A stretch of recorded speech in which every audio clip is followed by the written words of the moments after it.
5 पालखी सोहळे आपल्या इंदापूर तालुक्यामध्ये येत आहेत। त्या पालखी सोहळ्यामध्ये येणाऱ्या लाखो वारकरी त्यांचं निश्चित प्रकारे चांगल्या प्रकारची सेवा, त्यांना चांगल्या प्रकारचं सहकार्य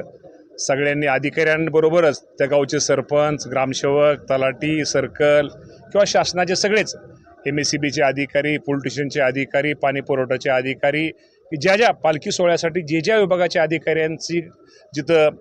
गरज आहे किंवा ज्यांनी सहकार्य केलं त्यांनी सगळ्यांनी सहकार्य करावं आणि आपल्या इंदापूर तालुक्यामध्ये निश्चित प्रकारे त्यांनी आपलं नाव घ्यावं, अशी सगळ्या आमच्या पालखी वारकऱ्यांना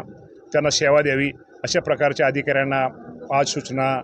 दिलेल्या आहेत आणि अधिकाऱ्यांनी तयारी पण केलेली आहे। म्हणजे पार नॅशनल रस्ते असतील, नॅशनल हायवेचे रस्ते असतील, PWDचे असतील, जिल्हा परिषदेचे असतील,